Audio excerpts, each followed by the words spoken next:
Cancer, hi, welcome to Mr. Queen PH. At itinan natin ang energies na parating sa inyo ngayong full moon in Gemini sa December 15, 2024 at 5:01 p.m.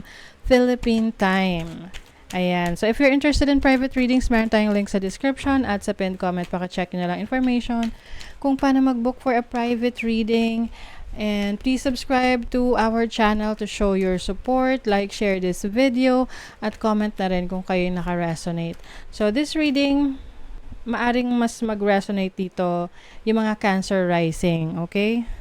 So, let's begin. So, for you, Cancer, itong full moon is happening in your 12th house, okay? So, some of you, maaring this can be a bit sensitive or emotional for some of you. Maari kasing magkaroon ng certain drama within your workplace. Pwedeng, or sa school, no, kung nag-aaral ka. Maaring merong mga misunderstanding, no, na mangyari sa trabaho. Pwedeng, ito yung time na medyo magiging sensitive kapag may mga taong pumapansin sa gawa mo, sa performance mo, sa trabaho mo. So, maaring mabilis kang mairita. Mabilis kang mainis. Ayan.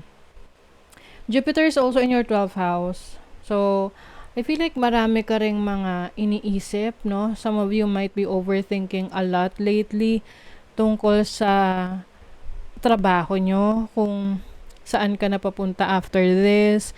Possible kasi na yung iba, merong trabaho na matatapos. So, or isang kontrata na matatapos, no? So, may mga worries yung iba sa inyo kung saan na, ano na yung gagawin nyo moving forward.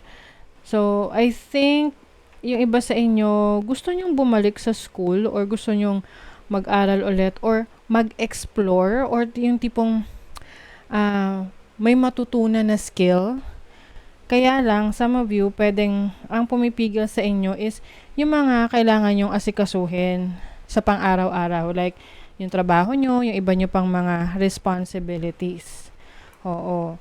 So, having the moon in your 12th house, this is also the time na parang, ang bilis mong, ang bilis mong maiyak. Ang bilis mong, you're very sensitive during this time.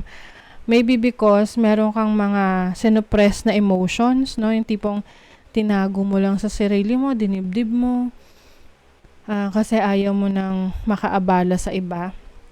And then every time na makaka-experience ka ng parang may triggers or tipong naaalala mo yung mga pinagdadaanan mo or yung mga challenges, no? Mabilis kang matouch, maiyak, or madala sa isang bagay na nakikita mo or napapanood mo. Let's say, nagsuscroll ka lang sa TikTok, tapos may nakita kang video, tapos nakaka-touch, nakakaiyak, nakarelate ka. So, talagang mabilis kang maapektuhan. So, I also see here na maaring merong marireveal. There's going to be a revelation of a hidden enemy, no? Ito yung tipong hindi mo kaakalain na meron sa yung galit or may insecurities sa'yo. Possible that this person ay mag-open up. Oo, na sasabihin niya kung ano yung mga bagay na kinaiinisan niya sa'yo. Maaring magkaroon ng certain drama within the workplace. Or kung ikaw ay may business, yung tauhan mo, maaring meron siyang mga hihinanaing sa'yo na pwedeng may mga magkaroon ng open forum, no, maglalabasan kayo ng mga sama ng loob ninyo, ganon. Meron siyang square sa Neptune, which is about your dreams. I feel like you are feeling limited, no, to explore. Kasi Saturn has been in your 9th house for quite a while. And 9th house is the house of exploration, learning. So, maari ring meron kang mga gustong gawin, puntahan, na lugar na gusto mong i-explore, lalo na kung you want to start a career or, manirahan doon para magsimula muli, I feel like ito yung mga bagay na naiisip mo ngayon na gawin na to start something new. And syempre, bago ka makapagsimula, meron kang kailangang i-let go at iwanan, no? So, I think for some of you, magkakaroon kayo ng clarity during this full moon about what you really want for your life, no? Moving forward, yung mga dinidibdib nyo na mga ideas, plano na sama ng loob, ganyan, na hindi nyo na-express. I think, may express nyo ngayon. Someone might also parang, may siya yung magbibigay daan para makapag-express ka ng sarili mo. This can be your friend, or katrabaho mo, or like someone na mas nakakaintindi sa'yo. You have the Three of Wands. Yes, you want to explore. Oo. You have the Sun, which is about your confidence. You've been manifesting a lot lately, Cancer. Kasi gusto mo talaga ngayon na ma-experience ang mga iba't ibang bagay sa buhay mo, no? Yung iba sa inyo, pwede ring meron ditong person na makikilala ka through travel, or sa trabaho na very supportive sa'yo, nakakaintindi sa mga pinagdadaanan mo, nakaka-relate kayo sa isa't isa.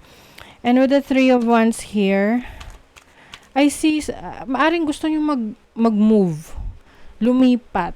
So, kung saan ka man nakatira ngayon, maaring lilipat ka ng tinitirhan mo, or lilipat ka ng trabaho. You have the Moon and the Nine of Wands. Yes, I think, Cancer, you've been through a lot. Oo, I feel like you've been crying a lot lately. You feel like mahirap yung, kumbaga parang nakakapagod physically, mentally, emotionally for you, yung mga responsibilities na meron ka. And at the same time, yung takot, no, yung fears of the unknown, or yung fears of the future para sa'yo. So, I feel like gusto mo ngayon maka-experience ng bago.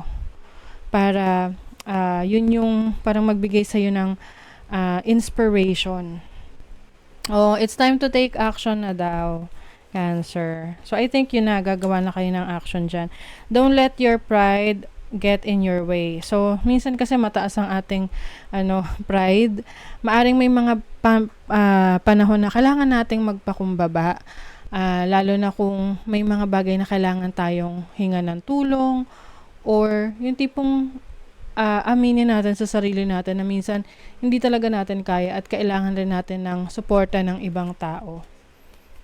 Trust the universe. Yes, trust the universe that all is well, no? So, yung tiwala mo kay God, sa universe, yun yung magpapalakas ng loob sa'yo na i-pursue yung mga plano mo.